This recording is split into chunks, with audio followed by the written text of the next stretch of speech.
नमस्कार, हम जवाहर नवोदय विद्यालय खेड़ा के विद्यार्थी अपने role play sectors of Indian economy में आप सभी का स्वागत करते हैं।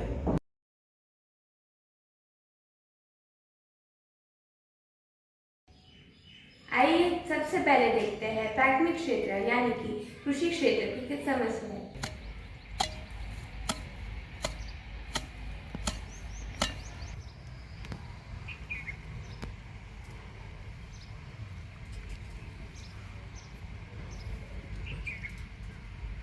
भारतीय अर्थव्यवस्था की बैकबोन माने जाने वाली कृषि आज भी कई समस्याओं से जूझ रही है।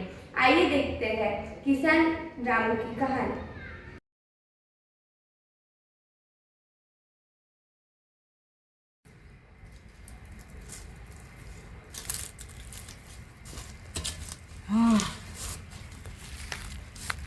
मैं 20 साल से खेती कर रहा हूँ, धान और गेहूँ उगा रहा हूँ। बारिश ना हो तो फसलें बर्बाद हो जाती है। आधुनिक यंत्र भी नहीं है और ना ही अच्छे दाम मिलते हैं। सारा लाभ ये बिचौले ले जाते हैं। हाँ, मैं तो थक गया। सरकार किसानों के लिए खाद पर सब्सिडी, किसान क्रेडिट कार्ड और लोन जैसी बहुत सी योजनाएं चला रही है, पर ज़्यादातर किसानों को इन योजनाओं के बारे में जानकारी ही नहीं है।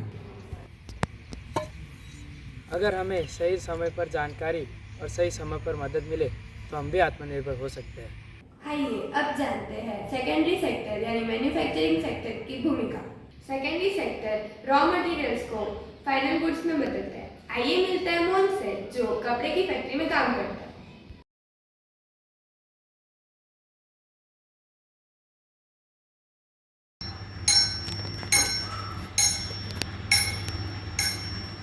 मैं इस फैक्ट्री में कपड़े बनाता हूँ।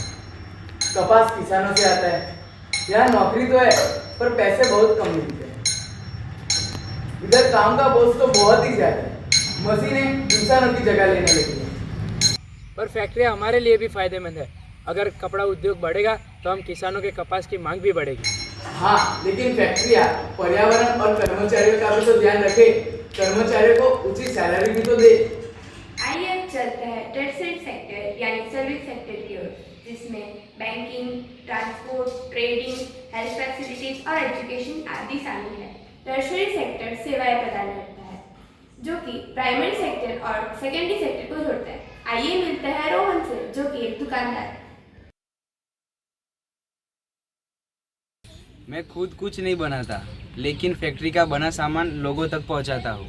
बैंकिंग, ट्रांसपोर्ट, मोबाइल ये सब मेरे काम में ज़रूरी है। चलिए जानते हैं टर्शियरी सेक्टर में बैंकिंग का रोल। बैंकिंग और ट्रांसपोर्ट के बिना ये अर्थव्यवस्था चल ही नहीं सकती है। बैंक उद्योगों को लोन देता है, वो उद्योग बढ़ते हैं और उनका विकास होता है, और ट्रांसपोर्ट से सामान एक जगह से दूसरी जगह जाता है। सही कहा। अगर बैंक और सेवाएं ना हो तो हम सबका काम रुक जाए। चलिए अब ये भी जानते हैं कि मेडिकल फैसिलिटीज क्यों जरूरी है।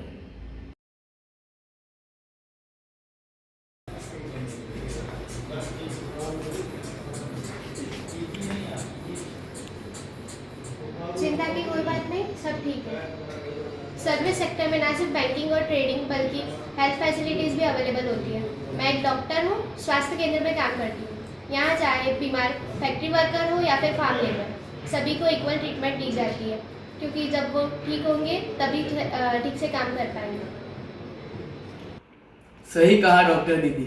जब मैं बीमार पड़ा था तब सही समय पर आप ही ने दवाइयाँ दी थी, वरना तो मैं कई दिनों तक काम ही नहीं कर पाता।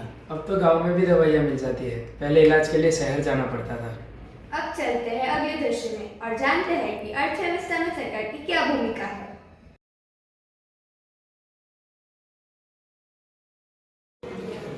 सरकार का काम सभी क्षेत्रों में संतुलन बनाए रखना, किसानों को एमएसपी देना, उद्योगों को सब्सिडी देना और साथ ही साथ सर्विस सेक्टर को बढ़ावा देना हमारी प्रायोरिटी है। लेकिन अभी भी हमें कई योजनाओं की जानकारी नहीं मिलती। इसीलिए अब गांव-गांव बैंक शाखाएं और जन सेवा केंद्र भी खोले जा रहे हैं। मनरेगा जैसी योजनाएं लोगों को रोजगार प्रदान कर रही है।